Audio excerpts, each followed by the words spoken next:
now. Yeah, I know I'm renting, but I'm working on my credit, so I could give me a big house.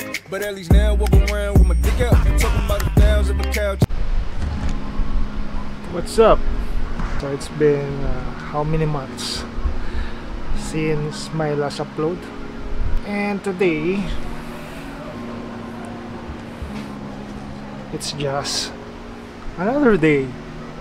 Yung thing na na-miss ko nung ako ay tumigil sa paggawa ng video ay yung salita sa harap ng camera na parang gago. Hindi ako yung tipo ng content creator na madalas nasa labas at sanay na gumanto sa mga tao, no? Madalas ang video ko ay nasa loob ng undisclosed location, no? At doon ko ginagawa yung aking mga videos. Pero starting today, mga kaibigan, I will challenge myself na practicing kong sa labas naman gumawa ng video, no?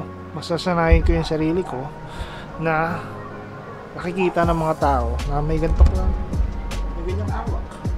Kasi before, ito ang ginagamit ko, Insta360. Medyo maliit siya, komportable yung hawakan, pwede mong ilagay sa bulsa mo.